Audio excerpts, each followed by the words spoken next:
Olá pessoal, tudo bem com vocês? Eu sou a professora Dinanci Silva e hoje eu trago uma aula espetacular. Vamos conhecer o objeto de conhecimento dessa aula. O objeto de conhecimento é a relação entre textos e o detalhamento traz a variação linguística, linguagem empregada considerando o contexto social de produção, circulação e recepção, relação entre textos. Muito bem, vamos então para a nossa aula.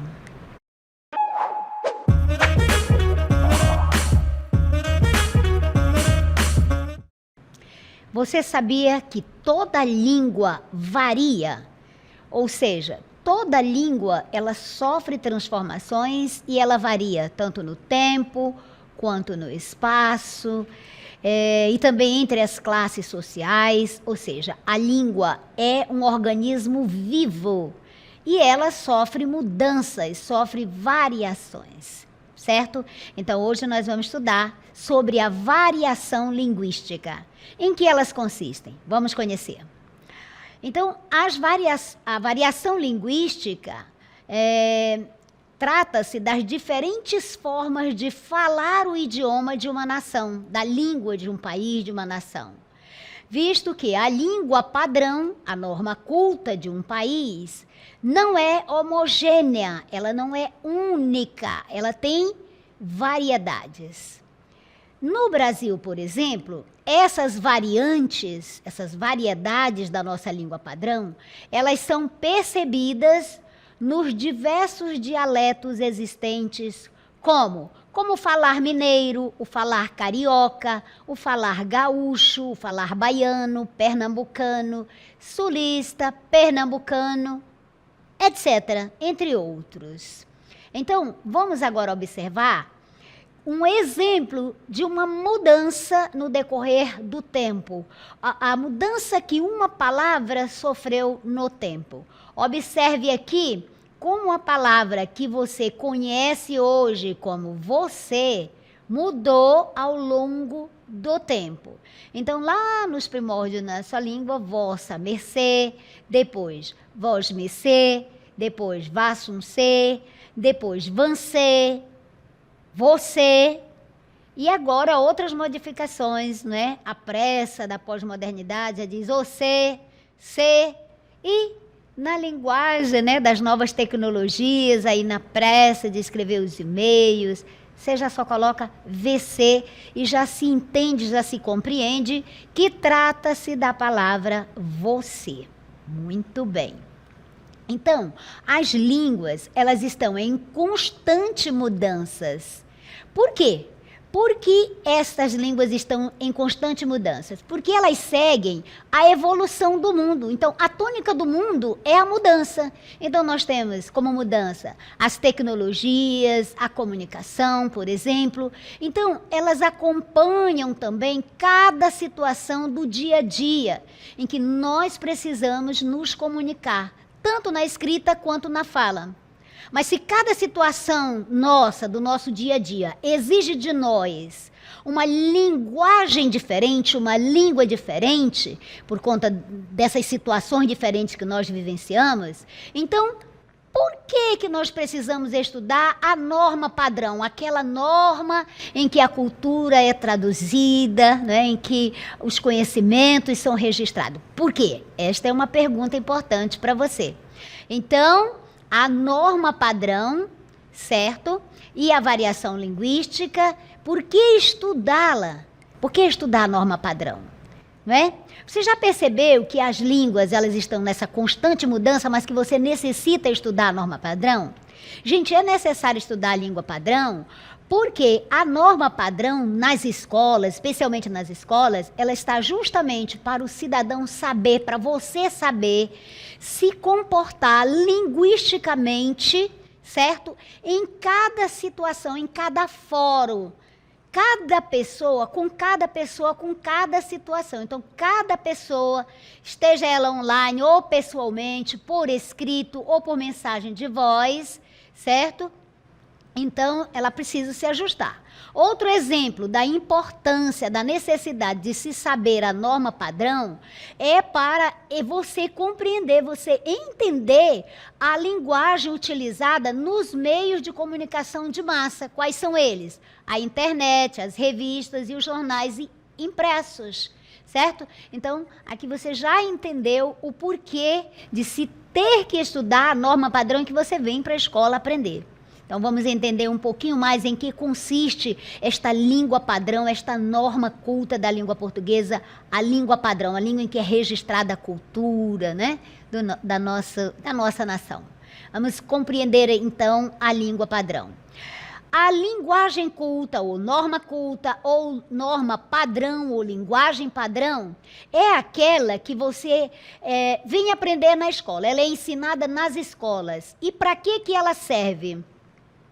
Ela serve de veículo, certo? Veículo é a língua padrão, né, que as ciências utilizam. Então, ela serve de veículo para que as ciências, né, registrem esses conhecimentos, certo? Então, a linguagem culta, a norma culta tem, né, muitos empregos. Especialmente, ela é ensinada nas escolas e ela serve de veículo para as ciências, para as artes, certo?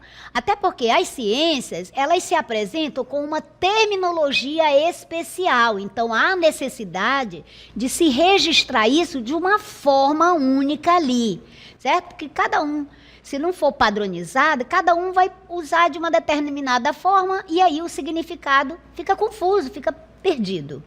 Então, a linguagem culta ou norma padrão, você já sabe que ela é aquela que você vem aprender aqui na escola. E ela é utilizada especialmente, mas não só, pelas pessoas instruídas, né, as chamadas pessoas cultas, das diferentes classes sociais. E você que estuda, você é uma pessoa instruída, hein? Você é uma pessoa culta. E esta linguagem padrão vai se caracterizar pelo quê? O que caracteriza a norma culta da língua portuguesa, a linguagem e a norma padrão? A obediência às normas gramaticais, as regras que presidem a língua culta, a língua portuguesa. Então, mais comumente, a norma padrão é usada na linguagem escrita. Mas, por exemplo, se você está num seminário, numa aula, você tem que utilizar a norma padrão, certo? Mas a norma padrão, ela tem essa especificidade, que ela é mais utilizada na linguagem escrita e na linguagem literária, na literatura, certo? Agora, olha essa característica importante. Ela reflete, a norma padrão, ela reflete, olha isso, prestígio social e cultural. E você vai observar que dificilmente você vai encontrar uma pessoa que não domina a linguagem culta, a norma padrão, em altos cargos. Dificilmente, né? Porque ela precisa ali fazer provas, fazer concurso, então ela precisa ter o domínio da norma culta da língua portuguesa, certo? Olha, a língua padrão, a norma culta, ela tem umas características. Ela é um pouco mais, ela é mais artificial, certo? E mais estável. Essa estabilidade é justamente para que ela não se coloque, não esteja sujeita a variações, ou seja, ela é menos sujeita a variações, a mudanças, certo? Essa estabilidade é necessária para preservar a cultura, certo? As artes, a ciência, etc. E como já falamos para você, a norma culta está presente nas aulas, nas conferências, nos textos, sermões, nos discursos políticos, certo? Ideológicos, nas comunicações científicas, nos noticiários de TV, em programas culturais, etc. Então, ao assistir um desses programas, estar num desses ambientes, você precisa ter domínio da norma culta para compreendê-lo. Agora que você já entendeu, então, que a língua varia, toda língua varia, e que temos a norma padrão, a necessidade, a importância de se estudar a norma padrão, vamos conhecer agora um tema que é muito importante, é o chamado preconceito linguístico. Você já ouviu falar do preconceito linguístico? O que ele é? Então, o preconceito linguístico é todo juízo de valor negativo que as pessoas fazem sobre as variedades linguísticas que estão presentes no idioma. As variedades, elas são naturais, elas acontecem, toda língua varia. Então, toda língua apresenta variedades linguísticas, né? Esses outros dialetos. Mas existe um preconceito linguístico e tem consequências sobre isso que nós vamos conhecer. Então, em que consiste o preconceito linguístico?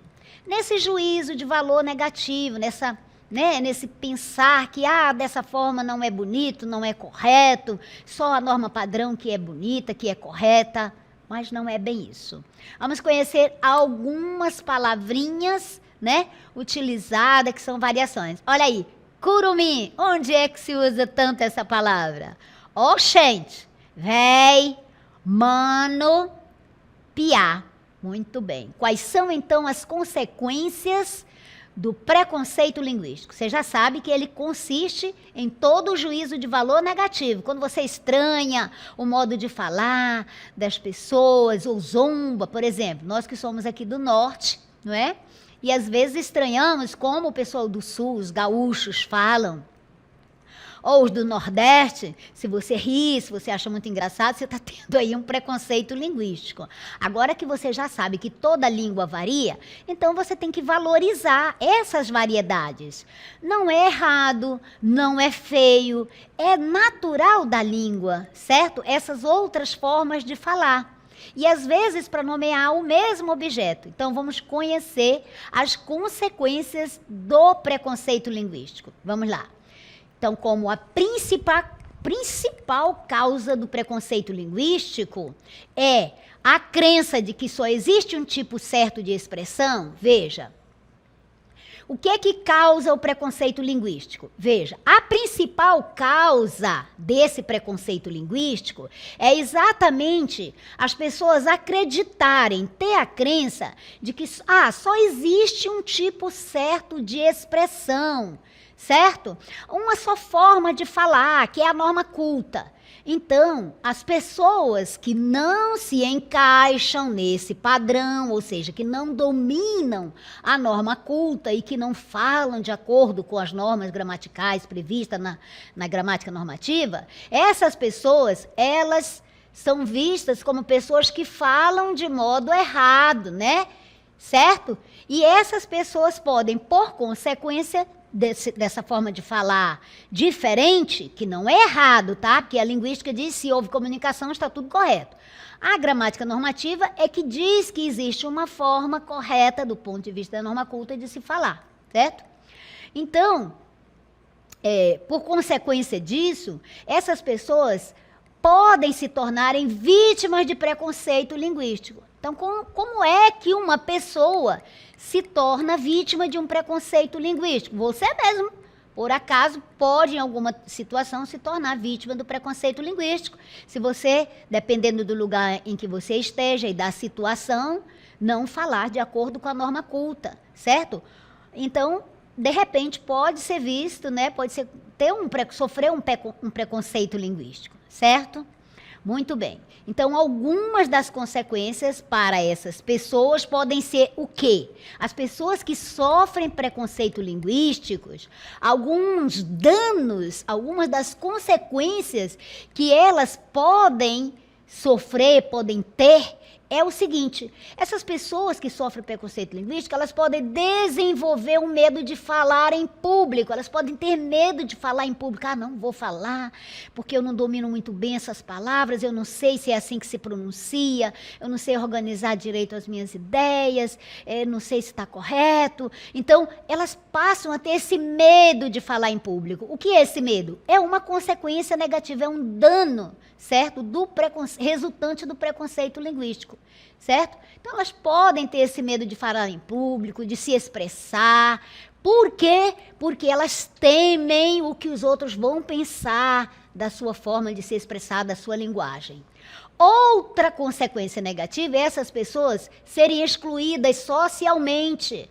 Por quê? Porque elas falam um dialeto, uma variedade linguística diferente ou até com um sotaque diferente, certo? Então, muitas pessoas são excluídas socialmente dos grupos. Por quê? Porque ela fala diferente, porque ela tem um sotaque diferente. E ela é zombada às vezes.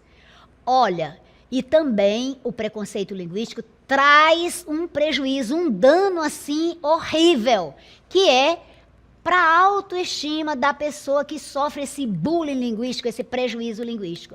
A pessoa fica com a sua autoestima lá embaixo. Por quê? Porque a pessoa começa a acreditar que ela é errada e ela não é. Preste atenção a isso. Se você fala com um sotaque diferente e se você não domina a linguagem culta, não se sinta diminuído, não se sinta menor que as outras pessoas, nem pense que você fala errado ou que está errada, certo? Se houve comunicação paralinguística, isso está correto. A língua cumpriu a sua função.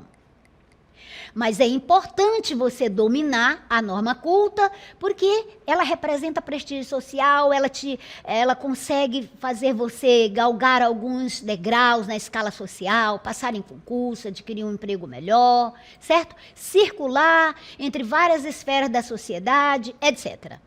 Um outro preconceito, gente, e esse é muito importante você prestar atenção, que também é terrível, é que a pessoa que não domina a norma culta, né, e sofre o preconceito linguístico, ela enfrenta muita dificuldade de conseguir um emprego, especialmente se esse emprego exige e requer comunicação formal. E como nós vivemos na sociedade do conhecimento, da comunicação, é necessário, então, que você, né, preste muita atenção a isso, certo?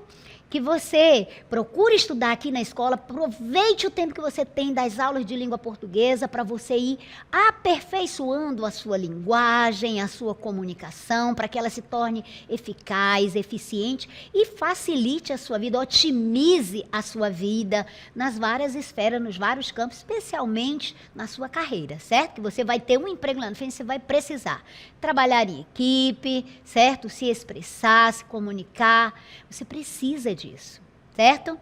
Agora, você sabe o que é a linguagem coloquial? Já tratamos da norma padrão, tratamos do preconceito linguístico e suas consequências, seus danos prejudiciais à pessoa. Agora vamos entender um pouquinho mais sobre a linguagem coloquial. Você já ouviu essa expressão? Vamos ver em que ela consiste.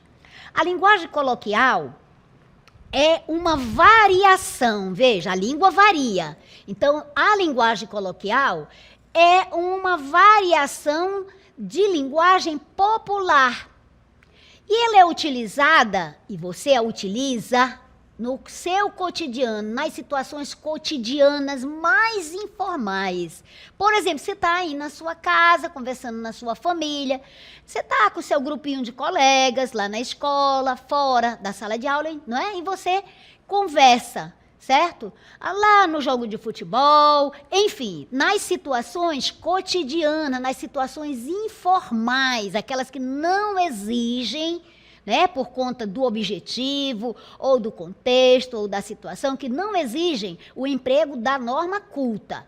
Então, aí, você vai utilizar a linguagem coloquial e você já utiliza. E o que ela é? Ela é uma variação da linguagem popular, certo? Então, a coloquialidade, ela encontra essa fluidez onde? Na fala, na oralidade. E assim, essa linguagem popular, essa linguagem coloquial, ela não requer necessariamente, ela não exige de você que você ajuste, que você, né, promova essa adequação aqui às normas da gramática tradicional, ou seja, a norma culta, a norma padrão da língua. Isso não quer dizer que você não tenha nenhuma preocupação. Eu vou falar de qualquer jeito, que eu vou ser entendido mesmo, né? Não. Você pode falar de maneira natural, né, tentando, se comunicando, expressando seus pensamentos, suas opiniões, certo? E o seu interlocutor lhe entendeu, está tudo certo. Mas também não precisa preencher, né, a sua linguagem cheia de gírias, cheia de, enfim, de outras palavras que dificultem a compreensão, o entendimento. Então, é justamente na linguagem coloquial que nós vamos encontrar essa modalidade aí que eu falei, as gírias, os estrangeirismos. Lembrando que os estrangeirismos e os neologismos e as abreviações também se constituem em processo de formação de palavras na língua portuguesa. E é exatamente na linguagem coloquial, nessa variação, né, da linguagem popular, que nós encontramos os estrangeirismos, as gírias, os neologismos. Elas estão aí dentro, né, dessa variedade popular. Você fala, ao invés de dizer, me deem aí um retorno, você diz assim, me dê um feedback, né? Estrangeirismo. Neologismo, que é o emprego de uma palavra nova, ou com um sentido novo, uma palavra já antiga, com um sentido novo, certo? E abreviações, como a gente viu ali, você, só VC, né? Pois é. Então, as palavras e expressões que não se relacionam à norma culta da língua portuguesa, certo? É aí que você... O que não se relaciona à norma culta da língua portuguesa? Exatamente, essas gírias aí, certo? Que você utiliza no dia a dia, porém que dificultam a sua vida se você, por exemplo, estiver numa entrevista de emprego e for utilizar gírias. Pode ter certeza que vai ter prejuízo aí, provavelmente não será contratado. Então, preste muita atenção em que espaço você pode utilizar a gíria, o estrangeirismo, a abreviação, certo? O neologismo, vai ser em outros espaços, outras situações que não é situações formais, certo? Muito bem. Agora vamos conhecer os regionalismos. O que eles são? O regionalismo é uma variação linguística ligada a quê? Ao vocabulário, às palavras. Então, o regionalismo é também uma variação da língua e está ligado basicamente ao vocabulário, que consiste em quê? Na criação e no uso de palavras ou expressões que são típicas. De onde? De determinada região. Elas não estão no Brasil inteiro. Elas são, né, esse regionalismo, eles pertencem a determinadas regiões. Ali é que ela é utilizada para nomear determinados objetos, para conceituar alguma coisa, alguma ideia, certo? Então, palavras e expressões que são típicas de determinada região, isso é o regionalismo. Por exemplo, nós temos a palavra macaxeira, certo? Usada no Nordeste e aqui no Norte também. Mas lá no Sul, essa palavra macaxeira, né, não é conhecida, o objeto, o tubérculo, né, macaxeira, não é conhecido lá por macaxeira, é conhecido por aipim. Veja, dois nomes, macaxeira e aipim, para designar, para nomear, para dizer, falar da mesma realidade, certo? Então, no Brasil, certo? O Brasil, que é um país com uma extensão de continente territorial amplíssimo, né, grande, cabe 10 países da Europa no Brasil, o que é que nós podemos encontrar? Né, vários tipos de regionalismo, ok? Então, com toda essa extensão, o Brasil possui a língua portuguesa, uma única língua nacional oficial, mas nós temos outras línguas, as línguas indígenas, certo? Então, além de contribuir para uma grande diversidade nos hábitos culturais, religiosos, políticos e artísticos, a influência dessas várias culturas aqui no Brasil deixou na língua portuguesa uns sinais, umas marcas que vão acentuar, enfatizar o quê? A riqueza do nosso vocabulário e da nossa pronúncia, exatamente essas variedades. Elas existem por causa das várias influências que nós temos, certo? Então, é relevante, é muito importante destacar que as diferenças na nossa língua, elas não constituem erro. Isso é importante você entender. Essas variações, certo? Essas variedades linguísticas não são erro. Você entenda isso. Não constituem erro. O que elas são? Elas são consequência, elas são resultado das marcas deixadas por outros idiomas que entraram na constituição, na formação do nosso português. Certo? Então, entre essas outras línguas, esses outros idiomas que entraram na constituição da língua portuguesa, nós podemos destacar as línguas indígenas, as línguas africanas, além de vários idiomas europeus, como o francês, o italiano, o alemão, por exemplo, a palavra guerra, né? Banco. Então, são da língua alemã. Então, a influência desses elementos, dessas várias línguas presentes em cada região do nosso país, região norte, sul, sudeste, centro-oeste, certo? Aliada, né, junto com o desenvolvimento histórico de cada lugar, fez o quê? Fez com que surgissem esses regionalismos, ou seja, as expressões típicas de determinada região do Brasil, das 5 regiões do Brasil. Então, essa variedade aí que nós temos, essa variedade linguística, certo? Ela pode se manifestar onde? Onde é que nós podemos perceber a variedade linguística? Nós podemos perceber ela na manifestação, tanto do vocabulário quanto da pronúncia, certo? Para designar esses vários elementos, os nomes, né, os substantivos. Vamos entender aqui o conceito de regionalismo de acordo com o que o dicionário caracteriza. Então, o que é regionalismo? Primeiro, o sentido de regionalismo. Característica daquilo que é particular e próprio de determinada região. Então, é a qualidade que expressa os costumes, as tradições regionais e linguística também. Então, regionalismo pode ser a palavra, a expressão, a locução, ou o significado específico que traz particularidades linguísticas próprias de uma região, geralmente proveniente de uma cultura particular.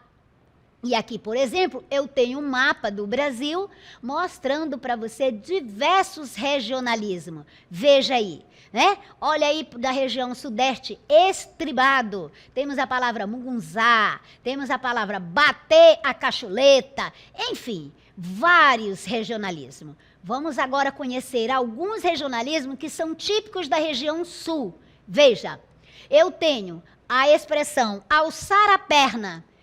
Qual é o significado? Montar a cavalo. Gente, essa é uma expressão entendida lá na região sul.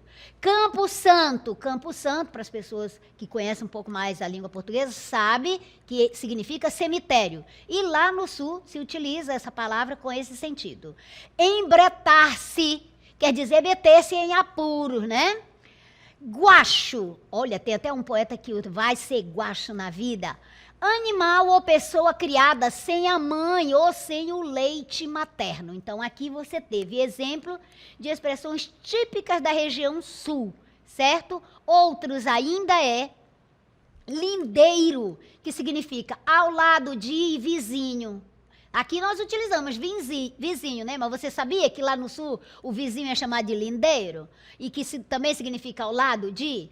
Maleva, com o sentido de bandido, malfeitor, perverso. Olada, significando ocasião, oportunidade. Relho, essa eu conhecia bastante. Quer dizer um chicote pequeno com cabo de madeira e cabo torcido.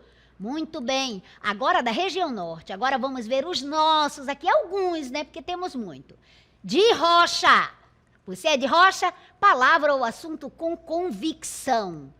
Égua de largura. Significa o quê? Muita sorte. Levou o farelo. Quer dizer, morreu. Gente, aqui eu conheci uma outra, que está na cidade de Pejunto, alguma coisa assim. Miudinho, que quer dizer pequeno. Ainda temos outras expressões aqui, regionalismo. Vamos conhecê-los? Vigia bem, meu pai dizia sempre. Vigia bem quer dizer preste muita atenção. Embora, embora, significa vamos embora. Zé Ruela, meu Deus, quem é Zé Ruela aí? Quer dizer o quê? Abestado, besta, tolo, bobo. Mas você já conhece esses aqui, ó, tolo, bobo, né? Evita usar o besta, o abestado, é muito chulo. E Zé Ruela, mais ainda. Certo? Mas aí você percebeu que essa é a riqueza da nossa língua, certo? Agora, para finalizar a nossa aula, vamos apresentar para vocês o grande, né, um dos maiores escritores da língua portuguesa, Ariano Suassuna.